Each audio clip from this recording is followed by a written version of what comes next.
A Georgia teacher disappears. Several years later, arrests are made, but the outcome might not be what you expect.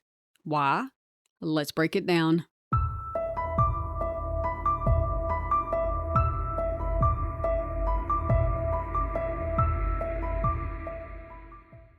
Tara Faye Grinstead was born on November 14th of 1974 to Bill and Faye Grinstead in Hawkinsville, Georgia, and she had one sister named Anita. She graduated from Hawkinsville High School in 1993, attended Middle Georgia College, and then she began teaching history at Irwin County High School in Ocilla, Georgia in 1998. She won the Miss Tifton pageant in 1999 and competed in Miss Georgia pageants. She used the prize money to further her education, and she earned her master's degree in 2003 from Valdosta State University.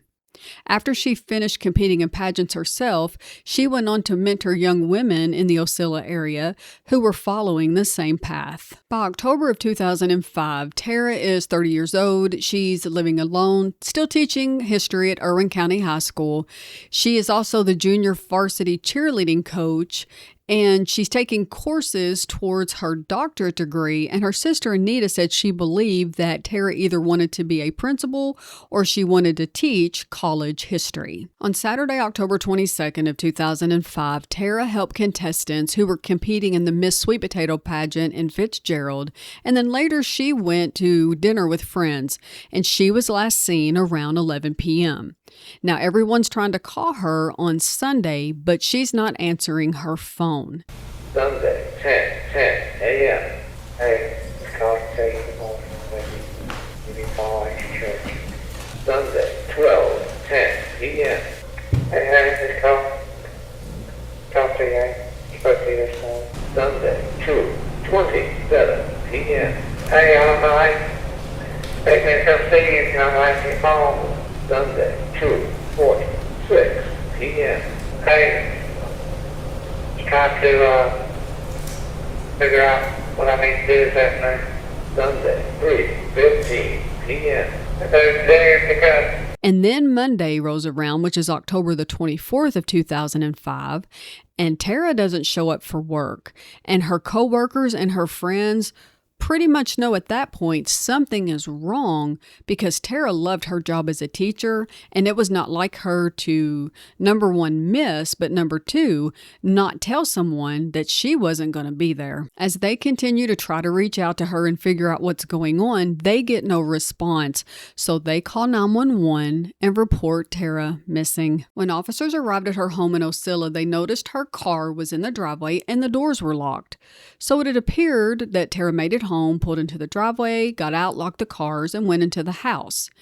And the doors to the house were locked as well. But they did notice that her purse and her keys were missing.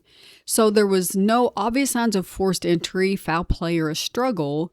And with her purse and keys gone, maybe Tara grabbed them and she left with a friend or a coworker or someone that she knew.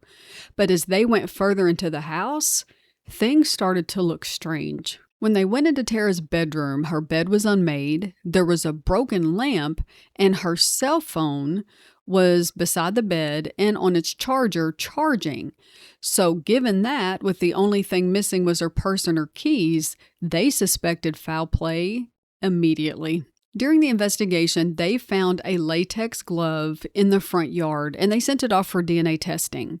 And when those results come back, there's DNA belonging to Tara on that latex glove, but there's also DNA from an unknown male. For more than 11 years, the GBI, or the Georgia Bureau of Investigation, relentlessly investigated Tara's disappearance. They talked to hundreds of people, friends, coworkers, classmates, strangers, anyone that they got a tip for. And they had hundreds of leads and multiple search warrants, but all of that went nowhere. There were no suspects arrested to that point. But that all changed in February of 2017 when a woman named Brooke Sheridan came forward to the GBI and told them that her then boyfriend, Bo Dukes, told her that he had helped his friend Ryan Duke cover up Tara's murder. Ryan Duke was a former student at the high school where Tara taught, and so was Bo Dukes. And even though they weren't her students, they were familiar with her. And the GBI and the police said Ryan Duke and Bo Dukes were names that they weren't even familiar with and they weren't even on their radar. Had you previously interviewed Duke throughout the investigation? I can say that this gentleman never came up on our radar through the investigation. But I'm not so sure about that. Let's fast forward to 2021 for just a minute, because in a 48 hours interview, a man named John McCullough said that he met Bo Dukes at Army boot camp in 2006, and they became pretty close. And after a night of drinking, Bo told him that his friend had killed Tara Grinstead. He told him that he accidentally strangled her and needed help moving her body. Now, John held on to this information until February of 2007 because he said that his conscience was just killing him and he had to tell someone. So he called 3 different police departments in Georgia, leaving voicemails saying that he had information, but no one called him back. And then he said that between 2007 and 2016, he called the GBI about 10 times trying to tell them that he had information, but no one responded from there either. So it wasn't until 2017 that any movement was made when you had someone calling as far back as 2007 trying to tell you, I have this information. That's one of the things that doesn't make sense to me. Maybe there's missing information I can't find or we don't have, but tell me if that makes sense to you, because that's 10 years? So I don't know what happened there. So now let's go back to February of 2017. Brooke has contacted the GBI and given them her statement. And then on February the 21st of 2017, Bo Dukes sits down with the GBI. Bo Dukes tells them that in October of 2005, Ryan Duke came to him saying that he had killed Tara Grinstead. Told me that he had killed Tara Grinstead. I thought he was... I didn't believe him. I thought it was not. I told him, leave me alone. Let me go to sleep. And he asked me to help him get rid of her body.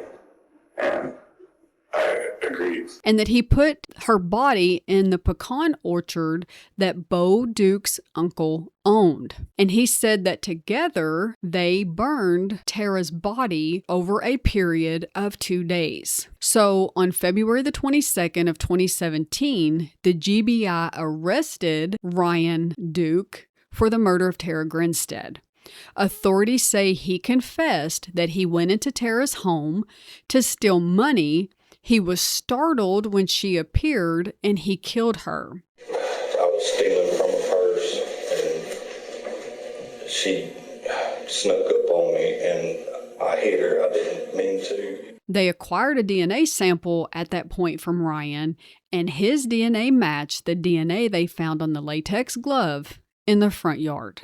Not long after that, Bo Dukes was also charged in connection for concealing the death and related offenses. An investigator searched that area and they recovered bone fragments, and later experts testified that they were consistent with one adult, but the DNA analysis they did was inconclusive, and Tara's remains have never been fully recovered. Bo Dukes went on trial first, and in 2019, he was convicted of charges including concealing the death of another, hindering apprehension, and making false statements. He was sentenced to 25 years in prison. The court's going to sentence you on count 1 to a period of 5 years to serve in the state penitentiary.